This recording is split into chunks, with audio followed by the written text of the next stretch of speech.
মালয়েশিয়ায় থাকা অবৈধ প্রবাসীর জন্য দারুণ সুখবর। আমাদের তারেক রহমান স্যার অবৈধ প্রবাসীদেরকে বৈধ করার জন্য আনোয়ার ইব্রাহিমের সাথে গতকালই কথা বলেছে। ইনশাল্লাহ যারা অবৈধ আছেন তাদেরকে বৈধকরণ প্রক্রিয়া অতি দ্রুত চালু করা হবে। আপনারা নিশ্চিন্তে থাকেন এবং নতুন করে কলিং খোলা হবে। যারা বাংলাদেশ থেকে আসতে চাচ্ছেন কলিং ভিসায়, ইনশাল্লাহ কিছুদিনের মধ্যে কলিং চালু হবে এবং আপনি চাইলে মালয়েশিয়াতে কলিং ভিসা এসে কাজ করতে পারেন। আমাদের প্রিয় নেতা তারেক রহমানের ইচ্ছা এটা সফল হবে ইনশাআল্লাহ। আজকে তারেক রহমান মালয়েশিয়াতে আসছে এবং আনোয়ার ইব্রাহিমের সাথে মালয়েশিয়ার প্রধানমন্ত্রীর সাথে তিনি বৈঠক করেন। বৈঠক করে তিনি আলাপ করে জানান যে আমাদের দেশের যত শ্রমিক মালয়েশিয়াতে কাজ করে সকলকে বৈধকরণ প্রক্রিয়াতে এই দেশে বৈধ করা হোক। সো আনোয়ার ইব্রাহিম এটা অ্যাকসেপ্ট করেন। ইনশাআল্লাহ অতি দ্রুতই আপনারা বৈধতা পাবেন, চিন্তার কোনো কারণ নাই। এই ভিডিওটি শেয়ার করে দেন, সবাইকে দেখার সুযোগ করে দেন। আমাদের প্রধানমন্ত্রী তারেক রহমান আমাদের অন্তত মালয়েশিয়ান প্রবাসীদের জন্য সবচেয়ে ভালো একটি কাজ করেছে। এটা যারা অবৈধ আছেন, আমার কাছে মনে হয় বৈধ লোকের থেকেও মালয়েশিয়াতে অবৈধ লোকের সংখ্যা অনেক বেশি। সো তারা যে কোনো চাপে পড়ে বা যে কোনো একটা সমস্যার কারণে অবৈধ হয়েছে। সো আজকে তাদেরকে বৈধকরণ প্রক্রিয়া চালু হবে ইনশাআল্লাহ। কিছুদিনের মধ্যে আইনটা পাস হবে। যেহেতু দুইটা দেশের সরকার একত্রিত হয়ে তারা আলাপ করেছে বা একত্রিত হয়ে তারা এটা সিদ্ধান্ত নিয়েছে, ইনশাল্লাহ আমার কাছে মনে হয় অতি দ্রুত কার্যকর হবে।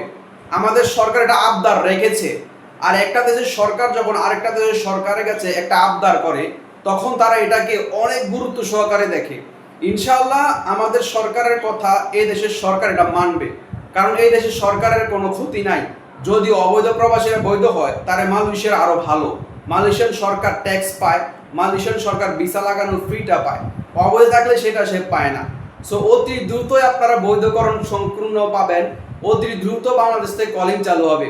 চিন্তার কোনো কারণ নাই, ভয়ের কোনো কারণ নাই। যে যেখানে আছেন দয়া করে সেফ থাকেন। অল্প কিছুদিনের মধ্যে আপনি বৈধ হয়ে সুন্দরভাবে নিজ দেশে ফেরত গিয়ে বিয়ে শাদী করে বা নিজের কাজকর্ম সেরে আবার মালয়েশিয়াতে ব্যাক করতে পারবেন। আমাদের তারেক রহমানের কাছে আমরা হাত জোর করে আবদার করতেছি বা আমরা হাত জোর করে রিকোয়েস্ট করতেছি, আপনি অন্তত বছরে একবার হলো মালয়েশিয়া সফর করবেন। অবৈধ বৈধ সমস্ত প্রবাসীদেরকে আপনি সুযোগ সুবিধা যারা বঞ্চিত হচ্ছে তাদের সব কিছু নিয়ে কথা বলবেন। শুধু মালয়েশিয়া নয়, বিশ্বের সমস্ত প্রবাসীদেরকে আপনি একটু সুযোগ দিবেন। বিশ্বের সমস্ত প্রবাসীদেরকে আপনি একটু সময় দিবেন, তাদেরকে নিয়ে একটু ভাববেন। প্রত্যেকটা দেশে বছরে একবার হলো ভিজিট করবেন, ওইখানে ভ্রমণ করবেন। ওই দেশের সরকারের সাথে, অর্থমন্ত্রীর সাথে বা ইমিগ্রেট মন্ত্রীর সাথে কথা বলবেন যে আপনার দেশের জনসংখ্যা যারা আছে, আপনার দেশের মানুষ এই দেশে কাজ করছে, বা আমরা বাংলাদেশ থেকে এসে বাইরের দেশে সৌদি, কাতার, কুয়েত, ওমান, দুবাই, যে কোনো দেশে, ইউরোপ, বিশ্বে যে কোনো জায়গায় আমরা কাজ করছি, আমরা শ্রম দিচ্ছি তাদের দেশে। আমাদের মাতৃভূমি বাংলাদেশ, আর আপনি আমাদের লিডার, আপনি আমাদের অভিভাবক। আপনি যদি চান একটা জিনিস, একটা আইন সম্ভব চেঞ্জ করা, পরিবর্তন করা যায়, দয়া করে সমস্ত দেশে যাবেন।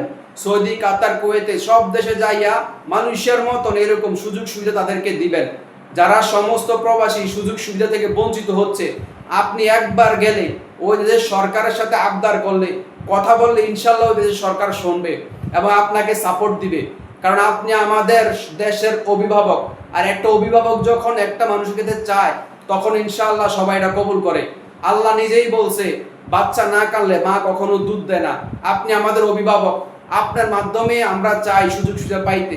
আপনাকে আমরা প্রধানমন্ত্রী বানাইছি, আপনি সকল প্রবাসীদেরকে একটু সম্মান দিয়ে একটু আবদার তার পূরণ করেন।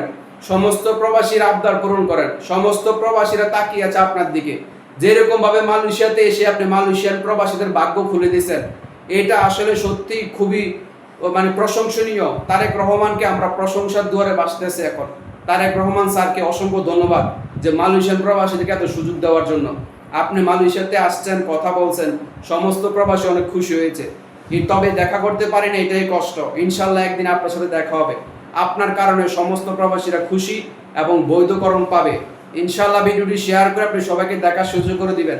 আমাদের দেশের প্রধানমন্ত্রী মালয়েশিয়ায় এসে মালয়েশিয়ান অবৈধ শ্রমিকদেরকে বৈধ করার সম্পূর্ণ প্রক্রিয়া চালু করে যাবে ইনশাআল্লাহ। আসসালামু আলাইকুম ওয়া রাহমাতুল্লাহ।